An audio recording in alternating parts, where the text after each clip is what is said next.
Pernikahan yang tak diinginkan. Bab 317. Ibu yang melahirkan dia, Davi. Ibu yang dulu mendengar tangis pertamanya di ruang bersalin. Kamu tahu, ibu pernah menggendong Din di tengah malam karena dia demam, memeluknya seperti harta terakhir ibu. Suaranya pecah, tangisnya semakin menjadi. Dan sekarang, ibu bahkan tidak tahu harus mencarinya di mana. Apakah masih bisa memeluknya? Atau hanya bisa menciumnya dalam keadaan kaku dan dingin? Ibu, tolong, jangan lanjutkan, ujar Davian gemetar, sambil menggenggam lebih erat tangan ibunya. 11. Mencoba menghentikan badai kata-kata itu. Namun Bu Mahira tetap melanjutkan, seperti pecahan luka yang tak bisa dihentikan alirannya. Apa dosa ibu sampai harus diuji seperti ini? Kenapa Allah tidak memberi ibu satu pertanda saja? Bahwa Din masih hidup. Bahwa ibu masih bisa menatap matanya dan berkata bahwa ibu sayang padanya. Tangisnya tersedak di tenggorokan.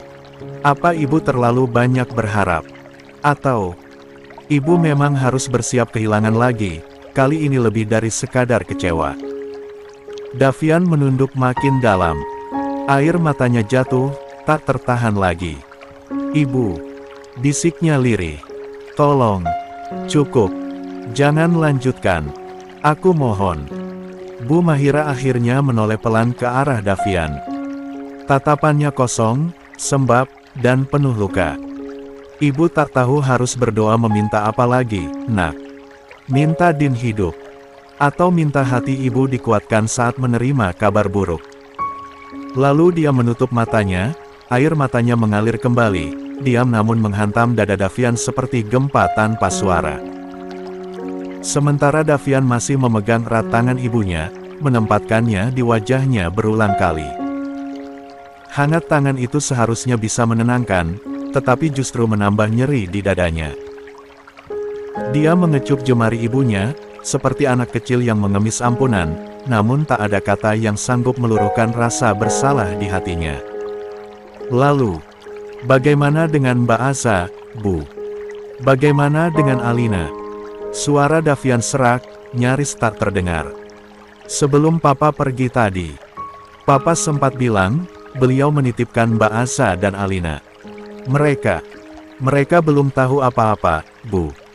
Belum tahu kondisi abang. Bu Mahira menggigit bibirnya, mencoba menahan isak yang sudah menggantung sejak tadi. Namun air matanya tumpah juga, seolah menyambut luka yang makin dalam. Sebelum Din berangkat ke Jakarta, Alina sempat memeluknya, kamu tahu. Ucapnya lirih, seperti menceritakan kenangan yang bisa jadi hanya tinggal cerita terakhir. Dia bilang, ayah, jangan lama-lama ya. Alina mau tidur sama ayah malam ini. Lalu, dia ingatkan soal rencananya ke makam ibunya. Suara Bu Mahira mulai gemetar, seolah tiap kata yang keluar adalah serpihan belati.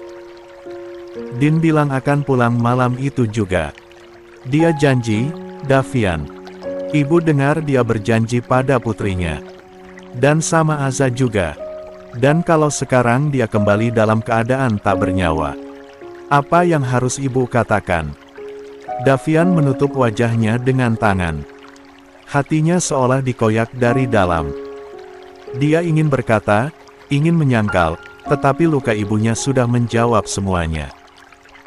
Bagaimana seorang anak kecil harus menyambut pulang ayahnya di pemakaman? Bisik Bu Mahira. Bagaimana jika pelukan Alina dan Aza tidak lagi membangunkan, tetapi hanya melepas kepergian? Davian menggigil. Napasnya tercekat. Tatapannya kosong. Pantas saja. Suara Bu Mahira nyaris tak terdengar, serak dan pecah. Pantas saja malam itu ibu gak tenang. Ibu sempat mecahin gelas di kantin rumah sakit. Hati ibu gelisah, dada sesak seperti ada yang mau pergi. Dia menunduk, jemari gemetar meremas sudut selimut di atas perutnya. Ibu kira itu firasat karena kamu, Davi.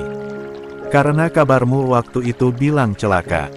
Tapi ternyata, Ternyata bukan kamu. Air matanya mengalir lagi, deras, semakin sulit ditahan. Ternyata firasat itu buat anak ibu yang malam itu sempat meluk ibu di kantin. Davian menunduk, tak sanggup menatap ibunya. Setiap kata terasa seperti bilah duri menusuk lambat ke 12. Dadanya. Abangmu. Bu Mahira mengusap wajahnya kasar, tangannya bergetar.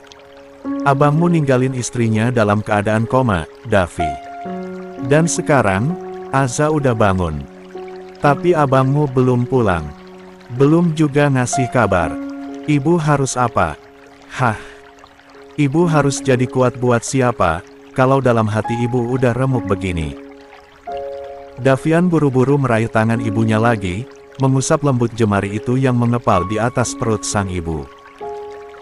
Dia usap perlahan, menenangkan, walau dirinya pun tak tahu bagaimana cara menenangkan luka yang tak terlihat. Sekarang, suara Bu Mahira tercekat.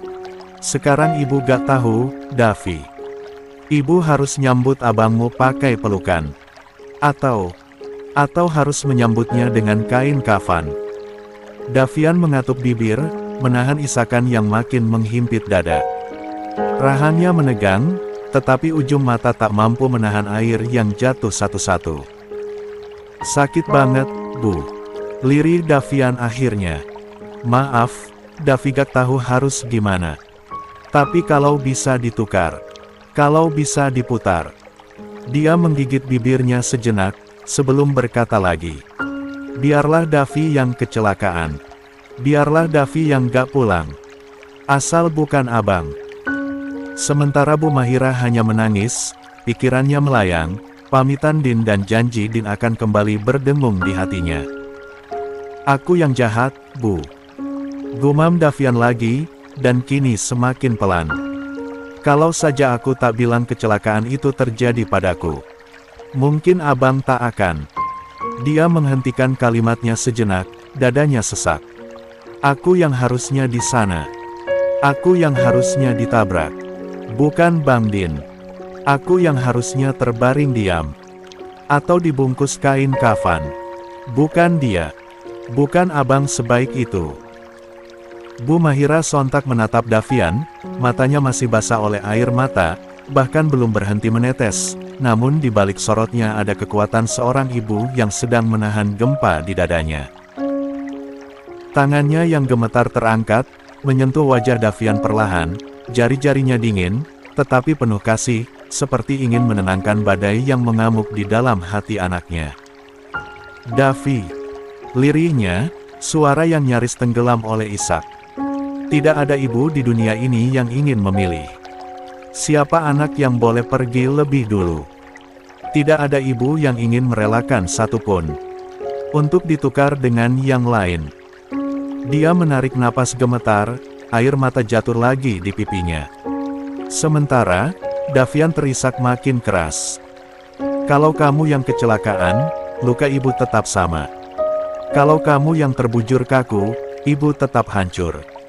Tidak ada yang lebih mudah ditangisi, karena setiap anak adalah dunia bagi ibu. Dia menggenggam tangan Davian lebih erat.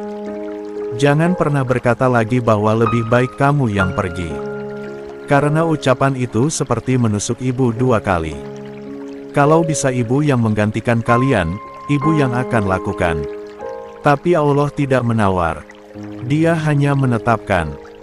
Bu Mahira tersenyum getir, menatap langit-langit dengan mata basah. Jangan doakan kematianmu, Davi. Karena kehilanganmu pun akan membunuh ibu perlahan. Ingat, luka seorang ibu tidak sembuh dengan waktu, hanya makin dalam setiap kali dia mengingat tawa anaknya yang tak bisa lagi didengar. Dia kembali menatap Davian, mengusap pelipis anak itu dengan lembut. 13. Kalau kamu merasa bersalah, cukup satu caramu menebusnya. Hidup, bertanggung jawablah, dan lindungi mereka yang masih bisa kamu jaga, sebelum semuanya benar-benar terlambat. Langkah kaki Pak Argatama terasa begitu berat saat memasuki lobi rumah sakit swasta tempat para korban kecelakaan besar itu dievakuasi. Udara di dalam ruangan mencekam, dipenuhi aroma antiseptik, tangis yang menggema di sudut-sudut ruangan, dan suara tak henti dari wartawan yang terus bertanya sambil menodongkan mikrofon ke wajah keluarga korban yang baru tiba. Pria parubaya itu nyaris kehilangan keseimbangan saat melihat seorang perempuan parubaya meraung histeris, tubuhnya ditopang dua anak remaja. "Itu anak saya, itu anak saya!" jerit wanita itu sambil berusaha menerobos petugas yang menahan. Pak Argatama menggigit bibirnya, matanya mulai berkaca-kaca. Lututnya gemetar, seakan tak sanggup menanggung beban kemungkinan yang terburuk. Namun dia tetap melangkah menuju meja administrasi dengan dada bergemuruh, jantungnya berdetak tak karuan, seakan waktu sendiri sedang memusuhi ketenangannya. "Bu, saya mohon informasinya," ucap Pak Argatama dengan suara serak dan napas tersengal. "Putra saya, Din Argatama, kemungkinan. Dia ada dalam daftar mobil yang kecelakaan. Saya butuh kepastian." Petugas wanita di balik meja tampak gugup, matanya memandang tumpukan berkas yang belum rampung dikelola. Di belakangnya, beberapa orang berseragam medis dan satuan keamanan mondar-mandir dengan wajah tegang. Wartawan mulai mendekat, mencium ada drama keluarga yang mungkin bisa diangkat ke layar. "Maaf, Pak," ucap sang petugas. "Untuk saat ini kami belum bisa memastikan semua identitas. Beberapa korban memang sudah terverifikasi, tapi apa?" bentak Pak Argatama, napasnya makin tak teratur. "Identitas korban itu pasti ada. Dompet, SIM, ponsel, hal paling sederhana pun bisa bicara. Apa sesulit itu memastikan satu nama saja?" Sang petugas menunduk. "Ada satu mobil, dan motor ikut terbakar, Pak. Ada kendaraan yang terkena ledakan akibat pecahan tangki BBM. Korban di dalamnya sulit diidentifikasi secara visual. Kami masih menunggu hasil forensik dari pusat." "Din," gumam Pak Argatama, lututnya mulai lemas, satu tangan menyentuh dinding untuk menyangga tubuhnya. "Apakah dia termasuk yang terbakar?" Suaranya nyaris tak terdengar. "Untuk sementara, nama Din Argatama belum tercantum dalam daftar korban meninggal, Pak. Tapi juga belum tercatat dalam daftar korban selamat yang dibawa ke sini. Data masih belum lengkap." Jawaban itu membuat dunia di sekitar Pak Argatama terasa runtuh perlahan. Suara jeritan keluarga lain yang baru saja diberitahu kabar duka, makin menghantamnya. Beberapa dari mereka berlutut, ada yang pingsan, ada pula yang memaki pihak rumah sakit karena merasa tidak ada kejelasan. Wartawan berbisik-bisik, menyodorkan kamera ke arahnya. Namun Pak Argatama tak lagi peduli. Dia menyandarkan tubuhnya di dinding, menatap kosong ke depan. "Kalau tidak ada nama, bukan berarti dia selamat," gumamnya sendiri, dengan mata berkaca. "Kalau tidak ada nama, bukan berarti dia tidak ada di sana." Suasana di rumah sakit itu kini menjadi medan perang emosional. Tangisan, jeritan, dan gemuruh kaki yang lalu lalang bercampur dengan suara berita yang terus dilaporkan lewat layar televisi yang tergantung di pojok ruangan. Namun di tengah kekacauan itu, hanya satu hal yang terngiang jelas di kepala Pak Argatama, wajah Din, saat terakhir kali memeluknya sebelum berangkat.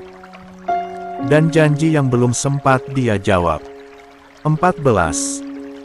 Sepanjang dia terdiam, akal sehatnya seolah berkeja, dia kembali berdiri dengan benar, dan melangkah limbung dan mata yang sembab, dia memutuskan memeriksa sendiri ke kamar jenazah. Dia tak bisa hanya duduk dan menunggu kepastian dari mulut orang lain, sementara jiwanya digerogoti oleh ketidakpastian.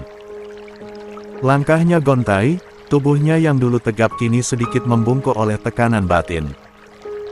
Kemeja mahal yang biasanya dia kenakan kini lusuh dan berantakan, rambutnya acak-acakan. Tak ada yang menyangka bahwa pria ini adalah Malik Argatama, pengusaha ternama di Dubai yang biasa dikelilingi staf dan pengawal pribadi. Hari ini, dia hanya seorang ayah, yang kehilangan arah. Begitu sampai di depan ruang jenazah, barisan polisi berdiri rapat di depan pintu besi. Wajah-wajah mereka kaku, tugas mereka jelas menjaga agar tidak sembarang orang masuk. "Saya ingin masuk," ujar Pak Argatama, suaranya rendah namun tegas. "Saya ayah salah satu korban. Saya ingin melihat dengan mata kepala saya sendiri." Salah satu petugas, seorang perwira muda dengan tubuh tegap, maju satu langkah.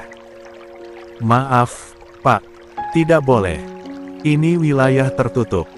Identifikasi belum selesai dilakukan tim forensik." Pak Argatama menggertakkan rahangnya, sorot matanya mulai membara. "Saya tidak peduli. Itu anak saya di dalam. Saya mengenalnya lebih dari siapapun. Saya bisa tahu hanya dari satu bekas luka, satu garis rahang, bahkan dari jari kakinya sekalipun.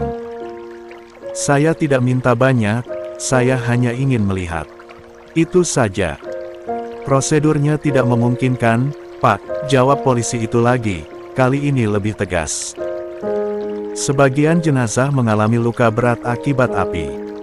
Ada proses identifikasi yang tidak bisa sembarang orang lihat. Ini demi keamanan, juga demi martabat korban." "Martabat," ulang Pak Argatama, tawanya getir, matanya merah. "Kalian bicara soal martabat, sementara kalian membiarkan keluarga menunggu berjam-jam tanpa kepastian. Ini hanya kecelakaan mobil, bukan kecelakaan pesawat yang bangkainya hilang di lautan. Kalian tahu siapa saya? Saya Malik Argatama. Saya bisa telepon media, bisa telepon konsulat, saya bisa. Terserah siapapun Anda, Pak. Di sini, semua korban diperlakukan sama. Tidak ada perlakuan khusus," potong petugas itu, wajahnya tetap datar, walau matanya mulai gelisah melihat ketegangan yang meningkat. Pak Argatama mengepalkan tangannya, dada naik turun karena marah yang tertahan. Namun dia tak kehilangan kendali. Dia menarik napas panjang, berusaha mempertahankan wibawanya meski hatinya porak-poranda. "Saya tidak minta perlakuan khusus. Saya hanya minta satu kesempatan. Satu. Untuk tahu apakah putra saya terbujur kaku di balik pintu itu. Kalaupun saya harus pingsan setelahnya, setidaknya saya tahu." Namun tak satu pun polisi bergerak. Pintu ruang jenazah tetap terkunci. "Saya mohon." Akhirnya suara pria paruh baya itu melemah. Nada kerasnya mengendur, berganti dengan isak tertahan. "Kalau memang dia di dalam sana, biarkan saya jadi yang pertama mendoakan. Jangan paksa seorang ayah menggali kabar anaknya lewat media." Namun tetap saja, jawaban petugas tak berubah. "Mohon bersabar, Pak. Kami memahami perasaan Bapak, tapi kami harus menjalankan protokol." Pak Argatama menatap pintu itu dengan lama, seolah berharap Din muncul dari kerumunan orang-orang yang mengaum dan memeluknya sambil berkata jika dirinya baik-baik saja. Dengan napas terengah, Pak Argatama akhirnya bersandar di dinding dekat pintu. Wajahnya tertutup satu tangan. Dan di sanalah, untuk pertama kalinya hari itu, dia benar-benar menangis. Sekitar 15 menit, Pak Argatama masih berdiri lemas di depan ruang jenazah ketika langkah cepat dan tergopoh itu mendekat dari arah lorong. Suara langkah kaki beradu dengan lantai keramik rumah sakit. 15. Seolah membelah kebekuan suasana. Seorang wanita dengan rambut pendek rapi dan wajah cemas menghampiri, bersama seorang pria muda yang mengenakan batik lengan panjang, wajahnya tegang namun tetap sopan. "Pak Argatama." Suara Vera lirih, namun cukup untuk membuat pria paruh baya itu menoleh pelan. Tangan kirinya masih menutupi sebagian wajah, menahan sisa emosi yang belum juga reda. Namun, begitu mendengar suara itu, dia refleks menjatuhkan tangannya. Mata tuanya langsung menangkap sosok Vera, mantan karyawan putranya, yang dulu sering disebut Din sebagai asisten paling cekatan. Vera mendekat, menyentuh pelan pundak Pak Argatama sebagai bentuk empati. "Maaf saya terlambat datang, Pak," ucapnya lembut, tatapannya menyiratkan kesedihan dan kepedulian. Pak Argatama menggeleng pelan, suaranya berat, tetapi tulus. "Tidak apa, Vera. Terima kasih sudah mau datang." Mereka saling menatap sejenak dalam keheningan. Di sekitar mereka, isak tangis keluarga korban lain masih terdengar samar, sesekali teredam oleh langkah para petugas medis dan wartawan yang lalu lalang tanpa belas kasihan. Vera akhirnya bertanya, dengan suara setengah bergetar. "Bagaimana, Pak? Pak Din? Sudah ketemu? Identitasnya ada?" Pak Argatama menghela napas yang panjang, napas dari dada yang seolah semakin kosong. Dia menggeleng, lemah, nyaris tak tampak. "Belum," jawabnya pendek. "Belum ada nama Din dalam daftar."